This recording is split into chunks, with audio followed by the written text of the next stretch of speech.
Royal Enfield company Hunter 350ని launch చేసిన 3 years తర్వాత కొత్త అప్డేట్స్ అండ్ చేంజెస్తో ఆల్ న్యూ 2025 హంటర్ 350ని మన ముందుకు తీసుకొని వచ్చింది. అసలు కొత్తగా ఎలాంటి చేంజెస్ అండ్ అప్డేట్స్ చేశారు అండ్ ఈ చేంజెస్తో పాత హంటర్ 350లో ఉన్న డ్రాబ్యాక్స్ అన్నీ క్లియర్ అయినట్టేనా? ఈ క్వశ్చన్స్కి ఆన్సర్స్ తెలుసుకోవాలనుకుంటే మీరు ఈ వీడియోని ఎండ్ వరకు స్కిప్ చేయకుండా చూడాల్సిందే.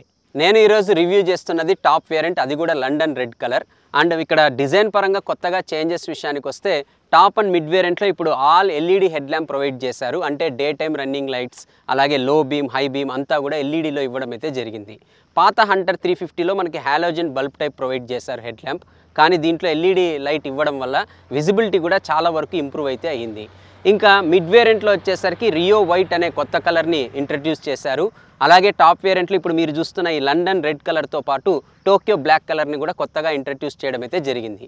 So head lamp and colours పరంగా మాత్రమే డిజైన్లో చేంజెస్ అయితే తీసుకొని రావడం అయితే జరిగింది కొత్త హంటర్ 350లో.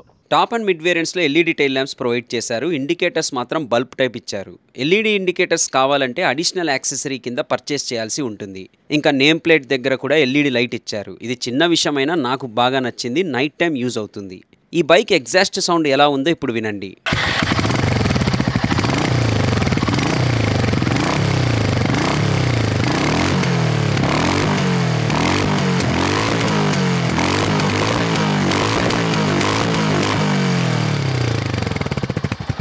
ఇంకా మరొక ఇంపార్టెంట్ అప్డేట్ వచ్చేసరికి సీట్ అనే చెప్పాలి. ఎందుకంటే పాత హంటర్ 350లో వచ్చేసరికి సీట్ చాలా స్టిఫర్గా ఉండేది. ఎస్పెషల్లీ లాంగ్ జర్నీస్ టూరింగ్కి వెళ్ళినప్పుడు అంత కంఫర్టబుల్గా ఉండేదైతే కాదు.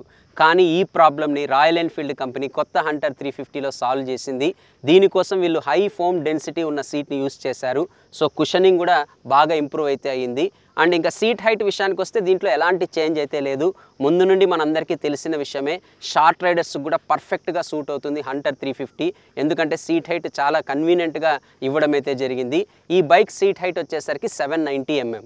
ఇంకా హ్యాండిల్ బార్ పొజిషన్ కూడా స్లైట్గా చేంజ్ చేయడం అయితే జరిగింది. అండ్ ఇప్పుడు మీరు నోటీస్ చేయొచ్చు, రైడింగ్ స్టాండ్స్ అనేది కూడా కంప్లీట్గా అప్రైట్ అండ్ రిలాక్స్డ్గా ఉంటుంది.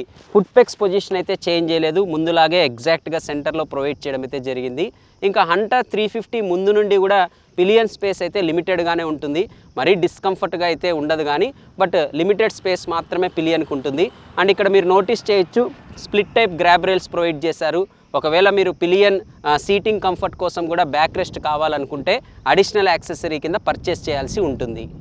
అలాగే కొత్త హంటర్ 350లో నాకు బాగా నచ్చిన అప్డేట్ వచ్చేసరికి రియర్ సస్పెన్షన్ అనే చెప్పాలి. ఎందుకంటే పాత హంటర్ 350లో వచ్చేసరికి లీనియర్ స్ప్రింగ్ సస్పెన్షన్ ప్రొవైడ్ చేస్తే కొత్త హంటర్ 350లో వచ్చేసరికి progressive spring type rear suspension ఇచ్చారు. సో దీనివల్ల యూజ్ ఏమిటంటే లీనియర్ స్ప్రింగ్ సస్పెన్షన్తో కంపేర్ చేస్తే ఇది అంత స్టిఫర్గా ఉండదు, అంతేకాదు అంత త్వరగా బాటమ్ అవుట్ కూడా అవ్వదు. నేను ఈ బైక్ని నిన్నటి నుండి రైడ్ చేస్తున్నాను. నేను నోటీస్ చేసిన విషయం ఏమిటంటే ఎస్పెషల్లీ పాత హంటర్ 350తో కంపేర్ చేస్తే రియర్ సస్పెన్షన్ ట్యూనింగ్ చాలా ఇంప్రూవ్ అయింది.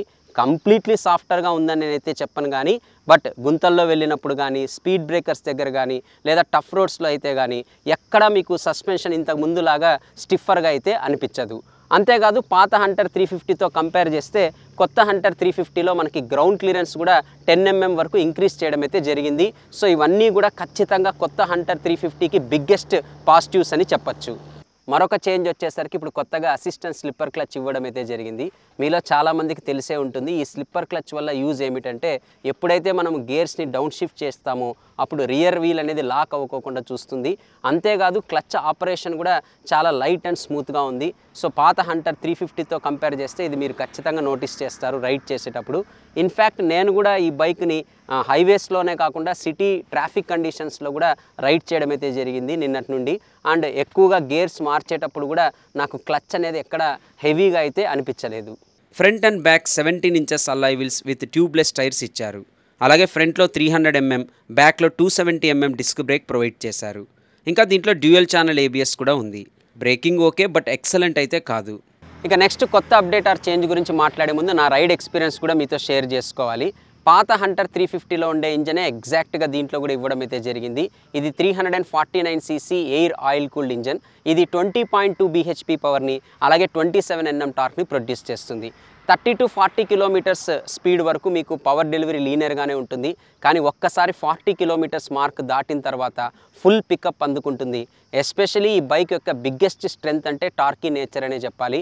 అంటే లో రేంజ్లో కానీ మిడ్ రేంజ్లో కానీ ఈ బైక్ ప్రొడ్యూస్ చేసే టార్క్ని మీరు బాగా ఇష్టపడతారు. అంతేకాదు నేను ఈ బైక్ని హై స్పీడ్స్లో టెస్ట్ చేయడం అయితే జరిగింది. స్టెబిలిటీ పరంగా ఎక్కడ ప్రాబ్లం అయితే లేదు. అలాగే హయ్యర్ గ్రేర్స్లో కూడా మనకి లో స్పీడ్స్లో రైడ్ చేశాను. ఎక్కడ బైక్ అయితే ఆగిపోలేదు. ఇంజన్ ట్రాక్టబిలిటీ కూడా చాలా బాగుంది.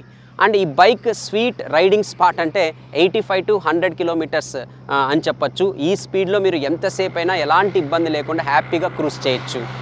Gear wise maximum speed check చేశాను. అంటే ఏ గేర్లో ఎంతవరకు మ్యాక్సిమం స్పీడ్ వెళ్తుంది ఇప్పుడు మీరే చూడండి.